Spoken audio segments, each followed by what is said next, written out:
Hello दोस्तों, नमस्कार। आप सभी का स्वागत है हमारे YouTube चैनल उड़ान म्यूजिक क्लासेस पर। जैसे कि हम लोग 2-4-5 दिनों से क्वेश्चन का सिलसिला कर रहे थे और पेपर 1 का जो है एग्ज़ाम कल 24 तारीख को समाप्त हो गया और अब बच गया है आपका पेपर 2 म्यूजिक का, जिसको लेकर के हम अच्छी तरह से तैयारी कर रहे हैं।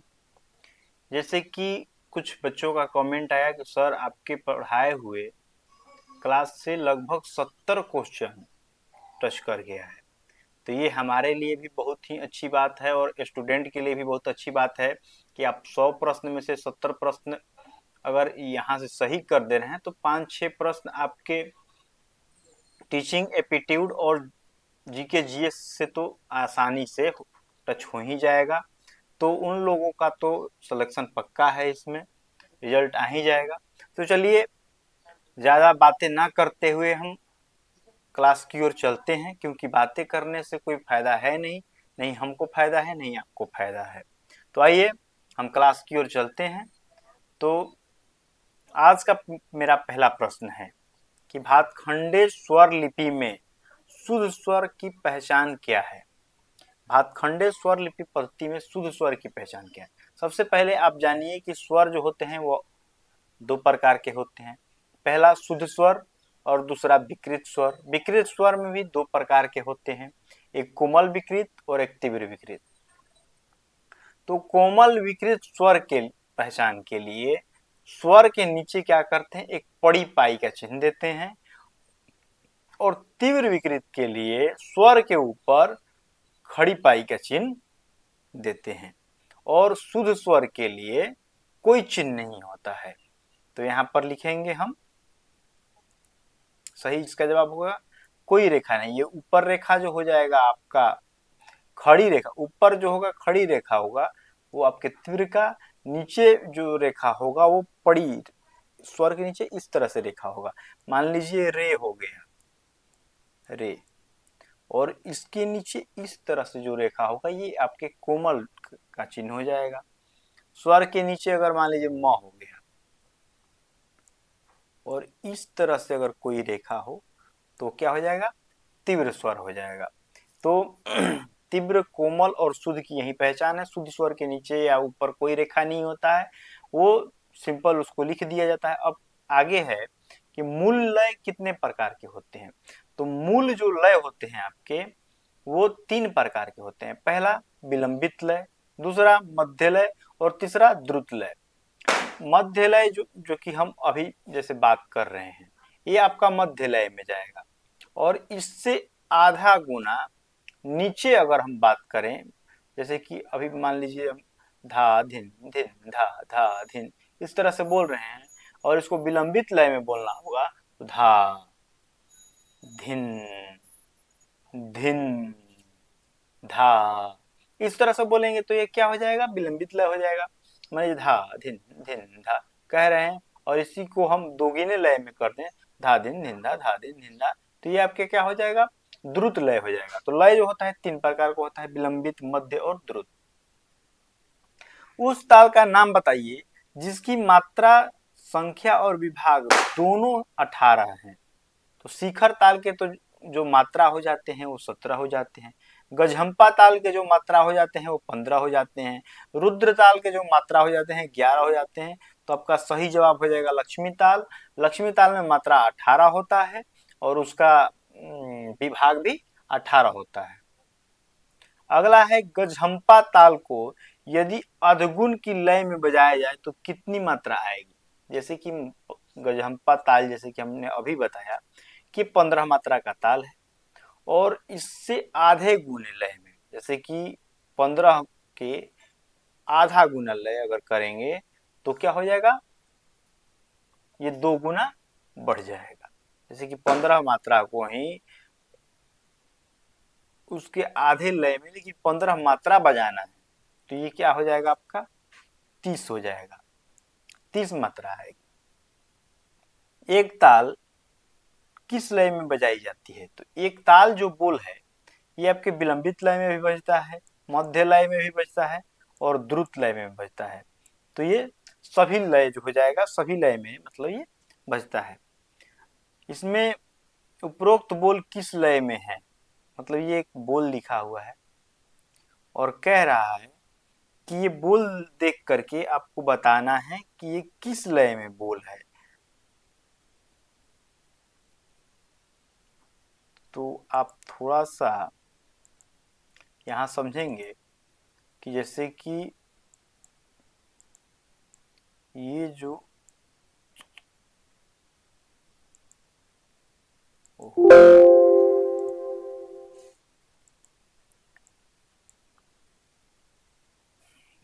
ये थोड़ा बोल में गड़बड़ हो गया है। इसका बोल जानिए कैसे होना चाहिए था। इसका बोल होना चाहिए कि धागे न धागे तेटे तागे न धागे तेटे धागे न धेटे धेटे धागे न धागे तेटे। ये थोड़ा टाइपिंग में मिस्टेक हो गया है और फिर पूछता कि ये बोल किस लय में है, तो ये जो आपका बोल हो जाता ये आपके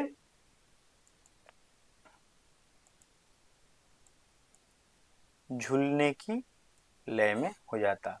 अगला बोल है कि धान, यहाँ पे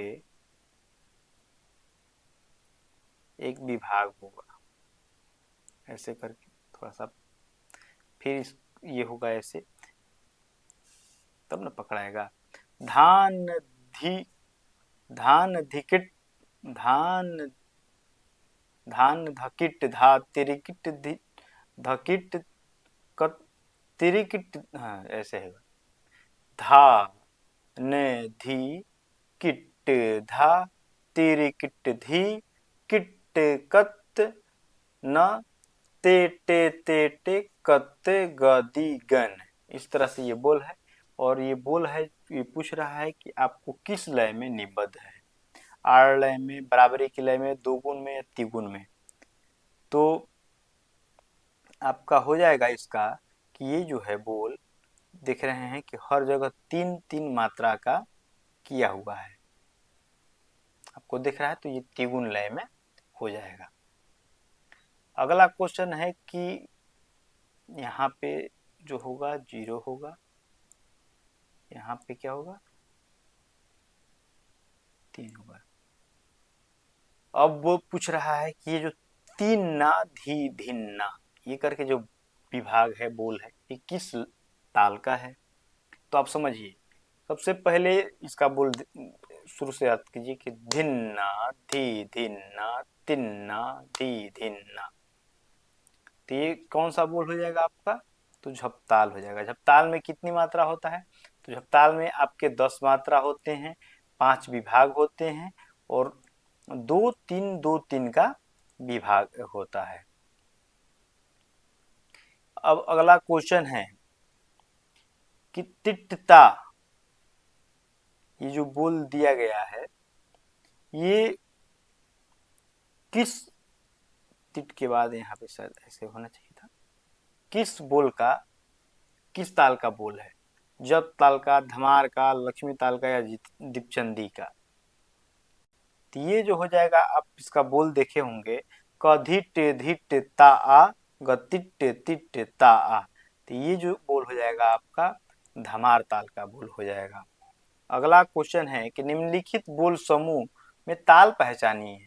तेटे कत्ते गदी गन, ये क्या है, ये छोटा सा किसी ठेका का पहचान लिखा हुआ है और पूछ रहा है।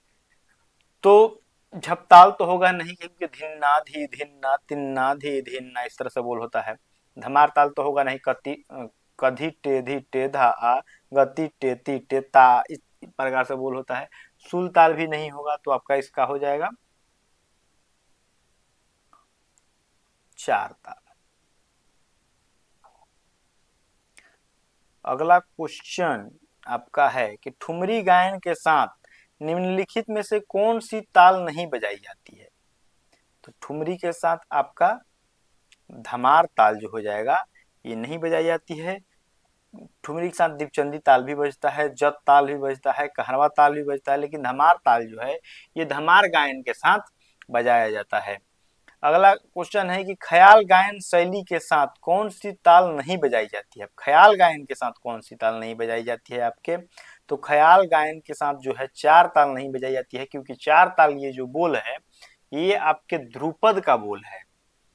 तिलवाड़ा, झुमरा और एक ताल, तीन ताल, रूपक, ये जितने भी बोल हैं ये आपके ख्याल के बोल हैं। अगला क्वेश्चन है कि ध्रुपद गायन शैली के साथ संगत में कौन सी ताल नहीं प्रयोग की जाती है। अब ध्रुपद के साथ इसमें से कौन सी ताल प्रयोग नहीं की जाती है। तिब्रा है, आड़ा चार ताल है, कि सूल ताल है, कि चार ताल है। तो ध्रुपद के साथ तो चार ताल का वादन वादन तो होता ही है, ये तो इसी क्वेश्चन से समझ में आ रहा है। अगला है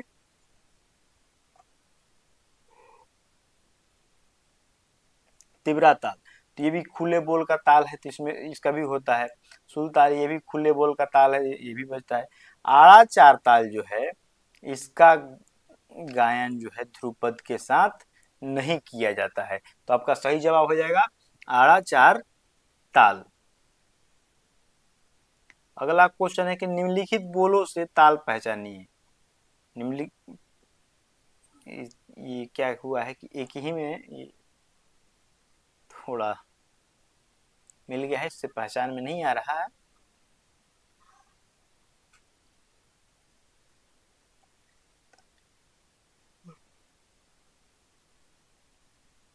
धा धा दिन ता किट धा दिन ता तिटिकत गदिगन, विभाग नहीं दिया हुआ है लेकिन कोई नहीं। ये धा धा दिन ता किट धा दिन ता तिटिकत तिटिकत गदिगन, ये जो बोल है थोड़ा सा मिला लेंगे। तिटिकत गदिगन ये जो बोल है आपके ये चार ताल का बोल है, क्योंकि इसमें 12 मात्रा हो रहा है। धा धा दिन ता किट्टे धा दिन ता तिट्टे कत्ते गद्दी गन। निम्नलिखित में से ठेका किस ताल का है।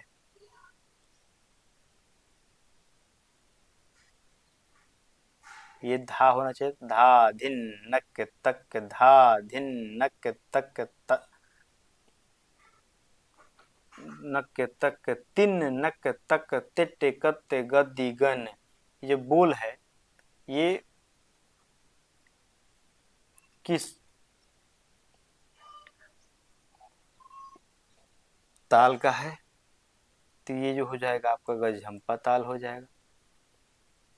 कौन सा औरव संपूर्ण जाति का राग है। इसमें से औरव संपूर्ण जाति यानी कि आरोह में 5 मात्रा और अवरोह में 7 मात्रा का गायन होना चाहिए, और कह रहा है कि ये कौन सा आपका बोल होगा,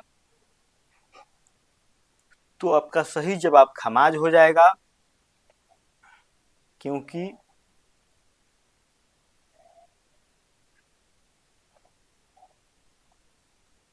अगला क्वेश्चन है कि राग शुद्ध कल्याण किन रागों के मिश्रण से बना है। तो आपका जो राग शुद्ध कल्याण है कल्याण और भूपाली के संयोग से बना है। अगला क्वेश्चन है कि परमेल प्रवेशक राग क्या है, कौन सा है जो परमेल प्रवेशक राग है। तो आपका परमेल प्रवेशक तोड़ी भी है, मुल्तानी भी है और दरबारी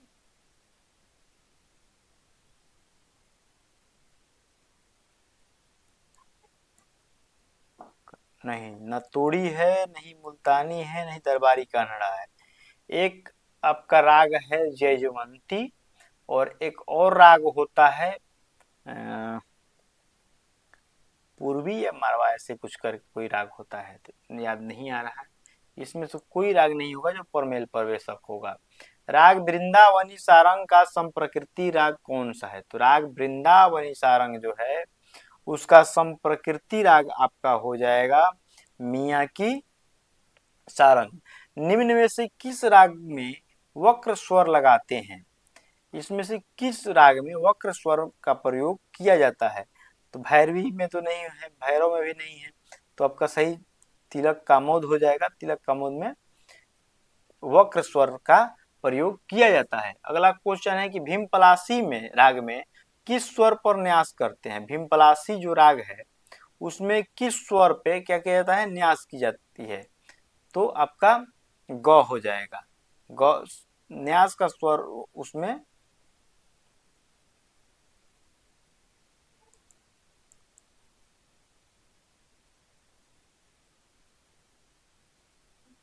लक्षण गीत का उद्देश्य है राग का परिचय करना, लोकगीत सिखाना, अस्थाई की स्वर लिपि बताना, ताल का प्रकार बताना। लक्षण गीत का इसमें क्या कह रहा है कि आपका उद्देश्य पूछ रहा है। तो आपके लक्षण गीत का जो उद्देश्य है ये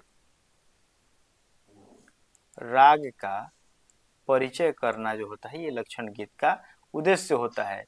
राग में प्रयोग किए जाने वाले स्वर की तालबद्ध रचना को क्या कहते हैं? राग में प्रयोग की जाने वाली स्वरों की तालबद्ध रचना है उसको क्या कहा जाता है? सुरादर्त कहा जाता है, चल स्वर कहा जाता है, अचल स्वर कहा जाता है कि वादी स्वर कहा जाता है? तो आपका जो है सुरादर्त जो है उसको कहा जाता है। अगला क्वेश्चन है दो तीन बिलावल राग की जाति क्या है? एक क्वेश्चन छूट रहा है। तो बिलावल राग की जो जाति है ये आपके संपूर्ण संपूर्ण है, क्योंकि 7 आरोह में भी स्वर है, 7 अवरोह में भी स्वर है, और इस राग के जितने भी स्वर है वो क्या है? शुद्ध स्वर है। 2, 3 या 4 स्वर के समुदाय को कहते हैं। 2, 3 या 4 स्वरों के जो समुदाय है उसको क्या कहते हैं? तो तान कहते हैं। निम्न में से कौन सा उत्तर राग नहीं है? तो आपका इसका हो जाएगा उत्तर राग। इसमें से पुरिया धनाश्री जो है वो नहीं है। भैरव, विभास, रामकली ये सभी क्या है? उत्तर राग है। उत्तर राग और पूर्व राग का मतलब आप लोग भली भांति समझते होंगे कि पूर्व राग किसे कहते हैं, उत्तर राग किसे कहते हैं। निम्न में से किस राग की जाति संपूर्ण संपूर्ण नहीं है? अब कह रहा है कि इसमें से कौन सी ऐसी जाति है जिसका 7 आरोह में भी और 7 अवरोह में भी स्वरों का क्या हुआ है? उपयोग नहीं किया गया है। तो आपका जौनपुरी एक इसमें से ऐसा राग है जो कि संपूर्ण समूर्ण नहीं है। यमन भी है, भैरवी भी है, काफी भी है। दरबारी कन्हड़ा गाने का समय क्या है? राग दरबारी कन्हड़ा गाने का जो सही समय आप जानेंगे तो ये मध्य रात्रि में गाया जाता है, लेकिन रात्रि का दूसरा प्रहर और दूसरे प्रहर का जो लास्ट टाइमिंग चल रहा है उसी में राग दरबारी कन्हड़ा का गायन होता है। राग भूपाली का संप्रकृति राग क्या है? तो राग भूपाली का जो संप्रकृति राग है आपका दिस्कार हो जाएगा। यमन, बागेश्वरी और सोहनी ये तीनों नहीं होंगे। पंडित अहोबल द्वारा रचित ग्रंथ तो स्वरमेल कलानिधि है, ये तो रामामात्य की है।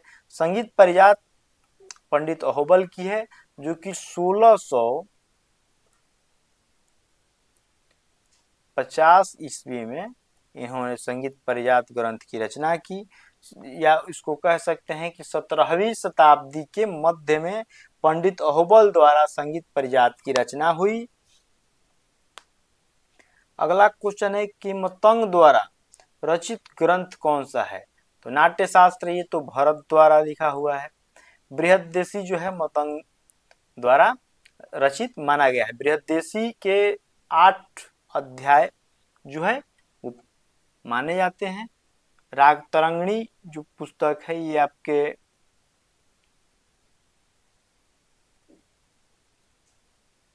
संगीतांजलि तो शायद ओमकारनाथ ठाकुर की है, राग तरंगिणी थोड़ा आप देख लेंगे। इनमें से एक नाट्य शास्त्र के रचयिता हैं, तो अभी तो हमने बताया कि नाट्य शास्त्र के जो रचयिता हैं वो आपके भरत हो जाएंगे। सारंग देव जो है संगीत रत्नाकर के हैं, अहोबल जो है संगीत परिजात के हैं, दामोदर जो है संगीत दर्पण पुस्तक के रचयिता है। अचल स्वर किसे कहते हैं? असल स्वर जो है पहले इसका परिभाषा आप समझ लीजिए। अचल स्वर तो सा और प हो गया, लेकिन अचल स्वर और चल स्वर कहते किसे हैं? तो सबसे पहले स्वर को दो प्रकार में बांटा गया, पहला शुद्ध स्वर और दूसरा विकृत स्वर। शुद्ध स्वर को फिर क्या बांटा गया? दो भाग में बांटा गया, पहला चल स्वर और दूसरा अचल स्वर। अचल स्वर में सा और प आए जो अचल स्वर है, रे ग ध नी और म ये जो है आपके चल स्वर है। चल स्वर और अचल स्वर का आप अर्थ समझेंगे। चल स्वर वह स्वर है जो कि अपने मूल स्थान से ऊपर की तरफ या नीचे की तरफ, अपने मूल स्वर से नीचे या ऊपर की तरफ उसका गायन होता हो। और अचल स्वर जो है वो एकदम अचल है, वो या नहीं नीचे आएगा और नहीं ऊपर जाएगा। पंडित दामोदर ने कौन सा ग्रंथ लिखा है? तो हमने अभी आपको 1 सेकेंड पहले बताया कि नाट्य शास्त्र जो है ये तो भरत जी की रचना है, संगीत रत्नाकर जो है ये तो सारंगदेव की रचना है, संगीत परिजात जो है ये अहोबल जी की रचना है। तो आपका सही जवाब संगीत दर्पण हो जाएगा। पंडित सारंगदेव द्वारा रचित ग्रंथ है, तो हमने तो अभी बताया कि पंडित सारंगदेव जी द्वारा रचित ग्रंथ संगीत रत्नाकर हो जाएगा। बाल कृष्ण बुआ इचलंकर जी कर के गुरु का नाम क्या है? बाल कृष्ण बुआ इचलंकर जी कर जो है ये आपके ग्वालियर घराने के बहुत प्रसिद्ध प्रसिद्ध मान लीजिए संगीतकार रहे हैं। और इनका जो शिष्य है वो विष्णु दिगंबर पलुस्कर हैं। विष्णु दिगंबर पलुस्कर के शिष्य जो है ओमकार नाथ ठाकुर हैं। तो ऐसे कह दीजिए ओमकार नाथ ठाकुर के शिष्य जो है बालकृष्ण बुआ जी हैं। बालकृष्ण नहीं, विष्णु दिगंबर पलुस्कर जी हैं। विष्णु दिगंबर पलुस्कर के जो गुरु हैं वो आपके बालकृष्ण बुआ जी हो जाएंगे। और बालकृष्ण बुआ के जो गुरु हैं वो आपके वासुदेव बुआ जोशी जी को माना जाता है। तो इसमें वासुदेव बुआ जोशी कहीं दिख रहा है?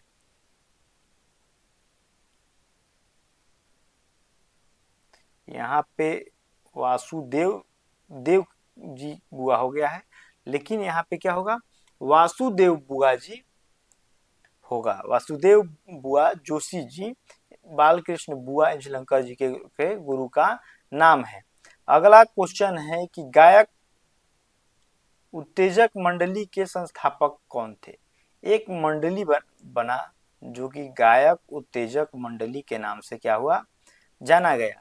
अब पूछ रहा है कि इसके जो संस्थापक थे वो कौन है? तो गायक उत्तेजक मंडली के संस्थापक आपके शंकर राव पंडित जी हो जाएंगे। अब अगला क्वेश्चन है कि पंडित किशन महाराज किस संगीतज्ञ के दत्तक पुत्र थे? दत्तक पुत्र का मतलब आप समझ रहे हैं, जो कि मतलब गोद लिया गया होगा उसको दत्तक पुत्र कहा जाता है। तो आपके पंडित किशन महाराज जी किस संगीतज्ञ के दत्तक पुत्र थे? तो पंडित किशन महाराज जी आपके कंठे महाराज के दत्तक पुत्र थे। गुदई महाराज जी जो हैं इनका एक और नाम प्रचलित है जिसको पंडित समता प्रसाद के नाम से जाना जाता है। कहीं कहीं पे पूछ देता है तो इसको आप थोड़ा सा नोट कर लेंगे। कह रहा है कि विष्णु नारायण भातखंडे जी का जो जन्म है वो क्या है? तो 10 अगस्त 1860, 12 अगस्त 1960, 13 अगस्त 1660 या 14 अगस्त 1760। तो आपका सही जवाब हो जाएगा 10 अगस्त 1860 ईस्वी में पंडित भातखंडे जी का जो जन्म हुआ है। पंडित बाल कृष्ण बुआ इचलंकर जीकर के शिष्य कौन थे? अभी हमने कुछ 2-4 क्वेश्चन पहले बताया कि विष्णु दिगंबर पलुस्कर जो हैं वो बालकृष्ण बुआ इचलंकर जी के शिष्य हैं। ओमकार नाथ ठाकुर जो हैं वो विष्णु दिगंबर पलुस्कर के शिष्य हैं। तो आपका सही जवाब हो जाएगा विष्णु दिगंबर पलुस्कर। अलाउद्दीन खिलजी के दरबार में मशहूर गजल गायक का नाम क्या है? जो कि अलाउद्दीन खिलजी के दरबार में रहा हो, उसका मशहूर, वो गजल के लिए मशहूर है, तो उसका नाम क्या है? उस्ताद अल्लाह रखा खां, तानसेन, इनायम इनायम नहीं इनायत होगा, इनायत खां या अमीर खुसरो। तो अलाउद्दीन खिलजी के दरबार में आपके अमीर खुसरो जो थे वो बहुत मशहूर गजल गायक थे। हिंदुस्तान में मशहूर शहनाई वादक का नाम क्या है? तो हिंदुस्तान के तो मशहूर शहनाई जो है बिस्मिल्लाह खां जी हैं। शाहजहां के का दरबारी संगीतज्ञ था। शाहजहां का दरबारी संगीतज्ञ कौन था? तो शाहजहां का जो दरबारी संगीतज्ञ हैं वो आपके छत्तर खां जी हो जाएंगे। बालकृष्ण बुआई चलंकर जी करके गुरु थे।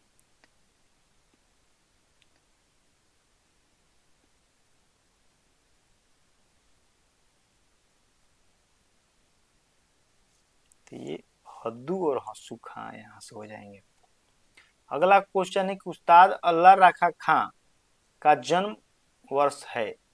अल्लाह रखा खां का जन्म वर्ष क्या है? 1919, 1921, 1911 या 1899? तो आपका सही जवाब हो जाएगा 1919 ईस्वी में अल्लाह रखा खां का जन्म हुआ था।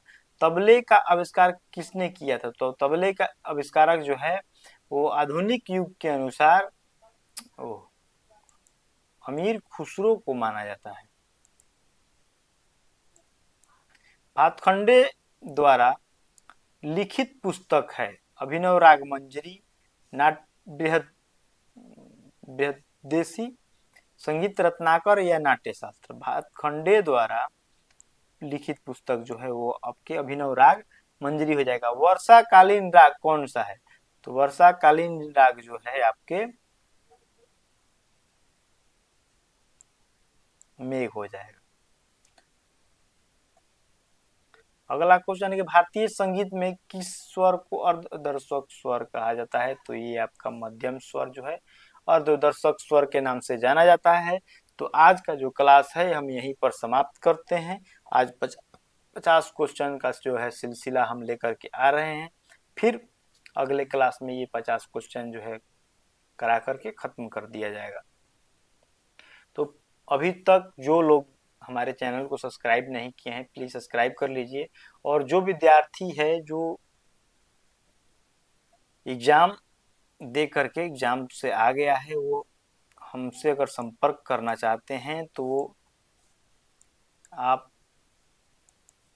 नंबर मेरा नोट कर लीजिए और उस पर संपर्क कर लेंगे आप।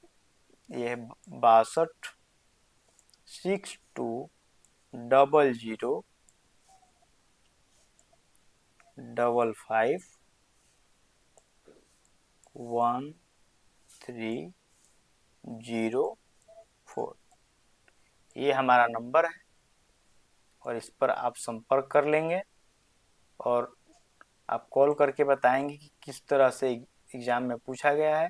और जो लोग अभी तक एग्जाम नहीं दिए हैं वो उनको कुछ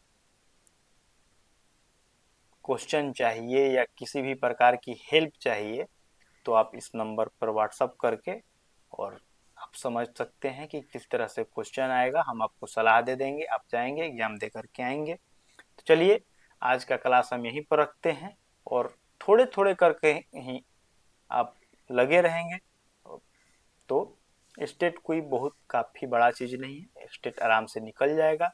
और स्टेट का जब एग्ज़ाम हो जाता है पेपर 2 का भी तो हम लोग बीपीएससी टीआरई पर ध्यान देंगे। चलिए राधे राधे, जय श्री कृष्ण।